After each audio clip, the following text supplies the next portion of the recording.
देखिए, आपको जानकर ये होगा कि आज हम लोगों ने करीब 1,30,000 टीचर्स का हम लोगों ने विद्यालय में पोस्टिंग की प्रक्रिया शुरू की है। हम लोगों को करीब 1,90,000 आवेदन पत्र प्राप्त हुए थे और 1,30,000 का एक्चुअल स्कूल अलॉटमेंट शुरू हुआ है। ये पूरी प्रक्रिया करीब 15 दिन लगेगा और डीओ सब इसी में लगे हुए हैं। डीओ को ये काम दिया गया है और कर रहे हैं।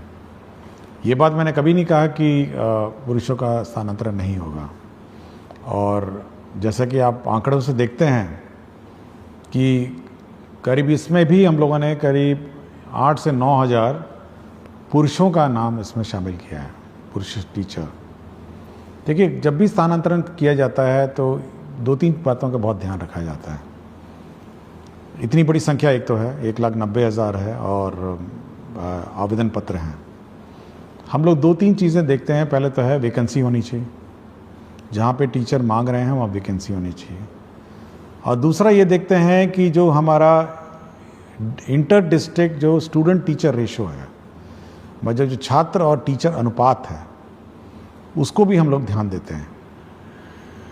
अभी तक जो ट्रांसफ़र हुए हैं करीब वो 1,30,000 का जो जिला आवंटन किया गया है, अगर उस आंकड़े को देखेंगे तो आपको आश्चर्य होगा कि ऐसे भी ज़िले हैं जहां 20 छात्र पे एक टीचर हैं, और ऐसे भी ज़िले हैं जहां 44 छात्रों पे एक टीचर हैं। तो आप देखिएगा कि पूरे राज्य में कितना, मतलब इस अनुपात में भी अंतर आ गया है कि एक तरफ 20 छात्र पे एक टीचर हो गए, एक तरफ 44 छात्र में टीचर हो गए। भाई इस कारण से हुआ है क्योंकि जो टीचर उन ज़िलों में थे जहाँ पे 44 छात्र पर टीचर थे, वो सब ऐसे ज़िलों में चले गए हैं जहाँ पे पहले ही टीचर बहुत ज़्यादा थे। तो एक तो हम लोगों को ये मेंटेन करना पड़ता है। पूरे राज्य का औसतन है 30 छात्र पर टीचर हैं। तो हम लोग को ये नियंत्रण रखना पड़ता है कि ऐसा ना हो कि अचानक एक ज़िला ऐसा हो जहाँ पे 10 छात्र हो जाएंगे एक टीचर पे। और जैसे ही ये ट्रांसफर्स होते हैं, देखिए एक चीज़ आपको सभी को सोचना भी चाहिए कि जहाँ से टीचर हटते हैं वहाँ स्कूल बंद भी होने लग जाते हैं। मतलब क्योंकि टीचर की कमी हो जाती है, जहाँ पे 5 टीचर थे अब 2 टीचर हो जाएंगे, तो स्कूल भी बंद होने लगते हैं। तो एक और जहाँ पे टीचर्स की अपनी व्यक्तिगत समस्याएं हैं, वहाँ पे सभी को छात्रों की भी समस्याओं को समझना चाहिए। मतलब छात्र भी, मतलब जहाँ उसको 5 टीचर आज थे, जैसे ही वो टीचर स्थानांतरण होकर चले जाएंगे उसके बाद 2 टीचर बच जाएगा, और वही 5-6 क्लासेस जो हैं वो अब 2 टीचर पढ़ाएंगे। तो कितना कठिनाई छात्र को होगा। तो ये सब देखते हुए हम लोग करते हैं। फिर भी हम लोगों ने 1,30,000 टीचर्स अकोमोडेट किए हैं, और सबसे ज़्यादा जो हम लोग का प्रेशर है, जो सबसे ज़्यादा टीचर्स का स्थानांतरण का जो दबाव है, वो है पटना ज़िला में। और पटना ज़िला में इतना ज़्यादा दबाव है, ऐसा लगता है जैसे, मतलब एक अनुमान हम कहेंगे कि 15,000 टीचर जो हैं और पटना की तरफ ज़िला का ऑप्शन दे चुके हैं। तो इतनी बड़ी संख्या में जैसे ही 15,000 टीचर हम लोग अकोमोडेट करने की कोशिश करते हैं, तो आप अनुमान लगा सकते हैं कि मतलब स्टूडेंट और टीचर रेशो पूरे राज्य का कितना मतलब अजीब हो जाएगा। तो हम लोग कोशिश कर रहे हैं। हम लोग जहाँ जहाँ पुरुषों ने मांगा, जहाँ पर वैकेंसीज थी, जहाँ जहाँ टीचर्स कम थे, हम लोगों ने वहाँ ज़िलों में पुरुषों को भी हम लोगों ने अकोमोडेट किया है। अभी उनके इनबॉक्स में दिख नहीं रहा होगा, 1-2 दिन में वो भी पुरुषों में भी दिख जाएगा। तो धीरे धीरे जैसे जैसे वैकेंसीज आती जाएंगी या हम लोग को दिखने लग जाएंगी, हम लोग करेंगे। तो मैंने कभी ये नहीं कहा कि पुरुषों का नहीं करेंगे। हम केवल यही एक कंस्ट्रेंट है कि हम लोग शिक्षक छात्र अनुपात देखते हैं और वैकेंसी देखते हैं, और जैसे जैसे होगा। लेकिन टीचर्स को भी समझना चाहिए कि छात्रों पर क्या गुजरती है और कितना कष्ट हमारे छात्रों पर होता है। सर, अगला सवाल है, आदरणीय अपर मुख्य सचिव, शिक्षा विभाग पटना बिहार, ज्ञातव्य है कि आपके द्वारा गठित समिति के निर्देशानुसार पिछले अप्रैल माह में लगभग 17,000 के आसपास शिक्षकों के स्थानांतरण हेतु जिला आवंटित कर दिया गया है, परंतु विद्यालय आवंटन की प्रक्रिया अभी भी अपूर्णता की ओर है। महोदय, अनेकानेक शिक्षक व शिक्षिका के पुत्र व पुत्री का नामांकन नए सत्र में नए विद्यालय में होने हैं। विद्यालय आवंटन की प्रतीक्षा में टकटकी लगाए बैठे अनेक शिक्षक व शिक्षिका अपने पुत्र पुत्री और प्रतिपाल्य का नामांकन नहीं करा पा रहे हैं। महोदय से विनम्रता पूर्वक अनुरोध है कि जिन शिक्षक व शिक्षिका का जिला आवंटन हो चुका है उन्हें यथाशीघ्र विद्यालय आवंटित कराने की महती कृपा करें। आपका ही अपना सेवक। देखिए, ये ज़रूर है कि थोड़ा विलम्ब हुआ है सभी को अपना विद्यालय अलॉटमेंट का, लेकिन मैं चाहूँगा कि सभी शिक्षकों को इसकी प्रक्रिया की भी थोड़ी जानकारी देना चाहता हूँ कि किस प्रकार कितना कठिन होता है ये स्कूल आवंटन का प्रक्रिया। देखिए, अगर कोई नया टीचर आता है, जैसे TRE 3 आपने देखा होगा, हम लोगों ने प्रखंड मांगा और सबको अलॉट कर दिया। ये बहुत सिंपल प्रक्रिया है कि नया टीचर आया और उसको स्कूल में। लेकिन यदि कोई TRE 1 और TRE 2 जिसको पूर्व में पहले ही स्कूल आवंटित है और वो ऑलरेडी पदस्थापित है, स्कूल में संचालित है, उसका ट्रांसफ़र सबसे डिफिकल्ट काम है, क्योंकि उसको उस स्कूल से हटाना है, दूसरे स्कूल में ले जाना है और 38 जिलों से टीचरों को चलना है, मतलब शिफ्ट होना है और 38 जिलों में पोस्टिंग करना है। मतलब आप अगर उस शीट को देखेंगे, जब शीट देखते हैं तो बिल्कुल भयावह दिखता है कि 1,90,000 टीचर जो पूर्व में किसी व्यवस्था से पोस्टेड थे और अपने अपने जिलों में पोस्टेड थे, कोई भी ऑर्डर से, जिस भी ऑर्डर से हो, रैंडम कर दिया गया हो या अन्य है, उस पूरी व्यवस्था को जब हम लोग फिर एक बार रिकैलकुलेट करते हैं और ऑप्शन के हिसाब से 1,90,000 अभ्यावेदन में से हम लोग करीब 1,30,000 हम लोग निकाल पाए हैं। 1,30,000 का मतलब ये है कि 1,30,000 टीचर इधर से उधर जा रहे हैं, मतलब स्कूल से दूसरे स्कूल जा रहे हैं, ये टीचर उधर से उधर जा रहा है। तो इतनी कॉम्प्लिकेटेड जो प्रक्रिया है, और उसमें ये भी देखना है कि जो टीचर जब जा रहा है तो उसका रिप्लेसमेंट दूसरा टीचर कर रहा है नहीं कर रहा है। पता चला मैथ्स का टीचर चला गया एक स्कूल छोड़ के, दूसरा मैथ्स का टीचर पहुंचा नहीं, या फिर प्राइमरी में 5 टीचर में थे, 3 टीचर चले गए, पता चला 3 टीचर रिप्लेस नहीं हुए।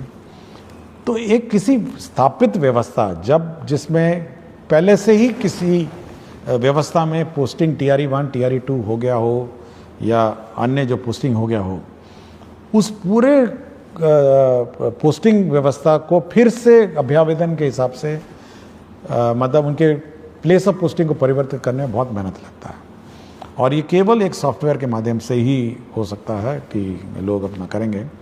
और हम लोगों ने काम शुरू कर दिया, जैसे कि मैंने पहले प्रश्न में बताया, और सभी को 23 से 30 तक नए स्कूल में ज्वाइन करना होगा, और 20 तारीख को सभी के ई-शिक्षा कोश के जो ऐप है, जो उनका वेबसाइट है, उसमें आपको ट्रांसफ़र ऑर्डर मिल जाएगा और इसी हिसाब से वो अपना प्लानिंग कर सकते हैं। लेकिन टीचर्स को ये समझना चाहिए कि एक स्थापित पोस्टेड व्यवस्था जहाँ पे पहले ही पोस्टिंग हो गई हो, और जहाँ पर मेरे ख्याल से बहुत सारे टीचर ऐसे भी थे जो सोचे भी नहीं होंगे कि 3 साल पहले इनका ट्रांसफ़र हो सकेगा, और ये उम्मीद नहीं होगी, लेकिन हम लोगों ने उन संवेदनशील होकर उनसे आवेदन पत्र लिए, उनके कष्ट समझे, और हम लोगों ने कहा कि नहीं, हम लोग जहाँ तक संभव हो करेंगे, और हम लोगों ने 1,30,000 टीचर्स का सिलेक्शन किया और पोस्टिंग कर रहे हैं। और जो बच गए हैं वह भी निराश नहीं हो, हम लोग बाद में अब फिर रिकैलकुलेट करेंगे, जब सब टीचर्स पोस्टेड होंगे एक बार रिकैलकुलेट करेंगे और फिर इसका फिर वो पोस्टिंग का फिर हम लोग प्रक्रिया आरंभ करेंगे। और मैंने ये भी कहा है कि जो छूट गए हैं किसी कारण से, पूर्व के TRE 1 TRE 2 और सक्षमता हो, वो अपना एप्लीकेशन विड्रॉ भी कर सकते हैं और रीअप्लाई कर सकते हैं, ये मैंने कहा है। तो हम लोग बहुत ही संवेदनशील रहते हैं टीचर के उद्देश्य से, बट यह भी एक बैलेंस बनाना पड़ता है। एक और टीचर के कष्ट का को ध्यान रखना पड़ता है, और दूसरी ओर बच्चे का भविष्य का भी ध्यान रखना है, वो ज़्यादा इम्पॉर्टेंट है मेरे लिए। बच्चे का 2 करोड़ बच्चे को टीचर मिले, उनको पढ़ाने वाला टीचर मिले, वो हमेशा वो चिंता में रहती है।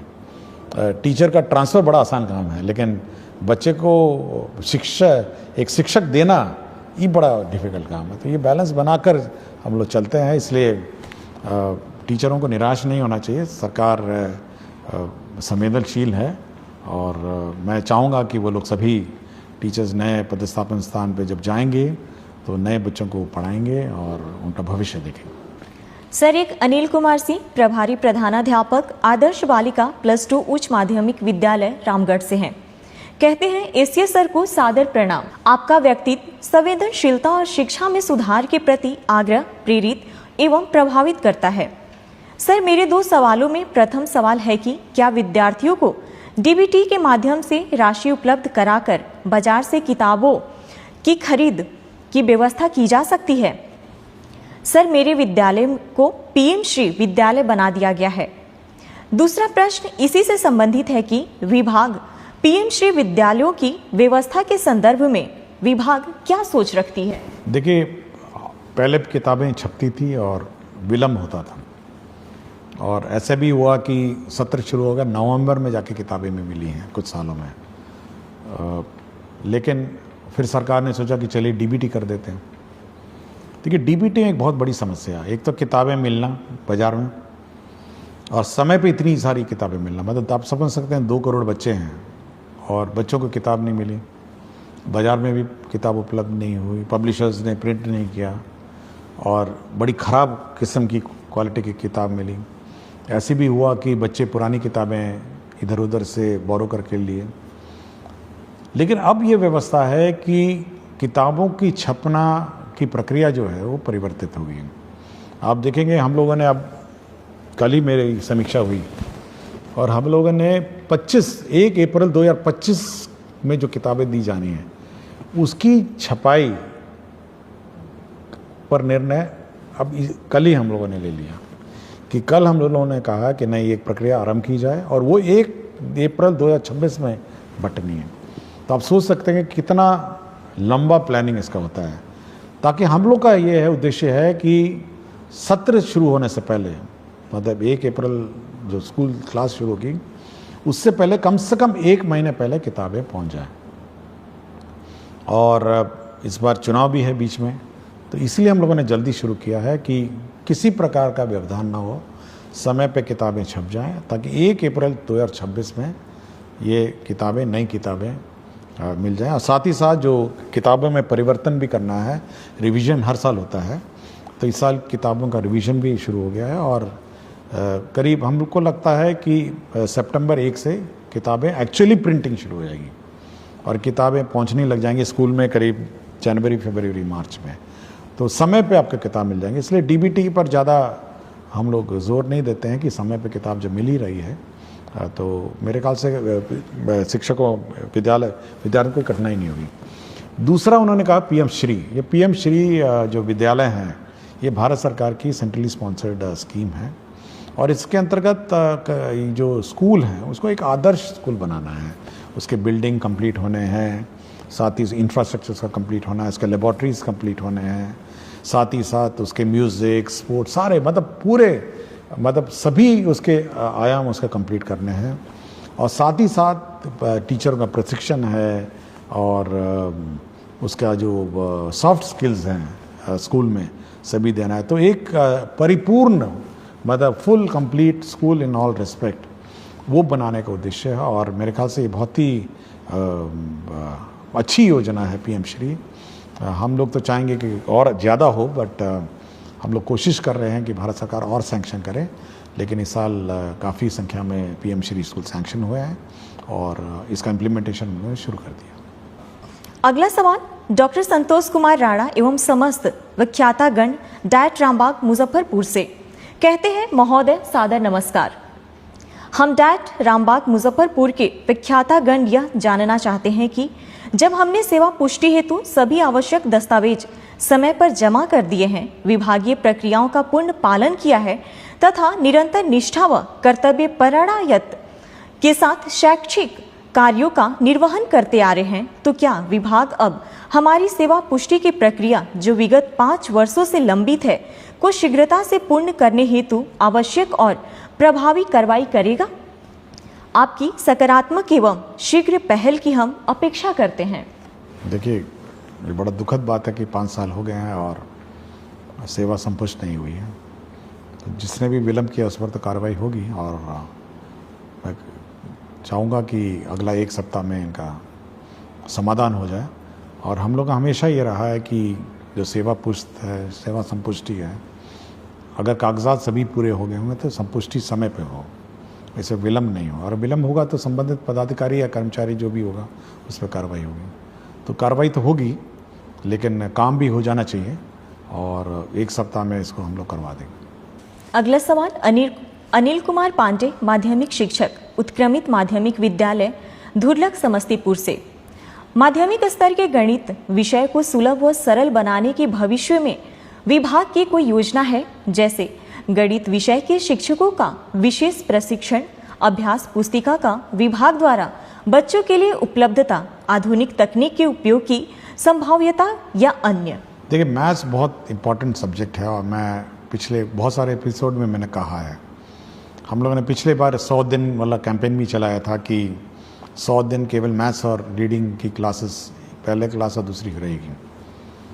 हम लोगों ने FLN भी हम लोगों ने डेवलपमेंट प्रोसेस किया, बहुत सारे FLN किट्स भी डेवलप हुए।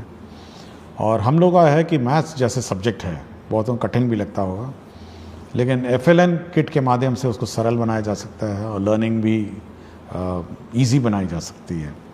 और मैं पिछली बार जब SCERT में एग्जीबिशन में गया था तो बहुत अच्छे इनोवेटिव FLN किट्स भी थे जो मैथ्स से संबंधित थे, केवल मैथ्स से संबंधित थे। और मैं चाहूँगा SCERT इसको प्रचार प्रसार करे और टीचर्स का ट्रेनिंग दे, और टीचर्स के ट्रेनिंग में कम से कम ये FLN किट्स कैसे मैथ्स पढ़ाए जाएं इस पर विशेष ध्यान दें। और साथ ही साथ SCERT में भी हम लोग इस बार जो टीचर्स ट्रेनिंग का जिस साल का सत्र है उसमें FLN और मैथ्स और रीडिंग एबिलिटीज़ बच्चों में कैसे डेवलप की जाए इस पर ट्रेनिंग पे हम लोग जोर देंगे। सर, अगला सवाल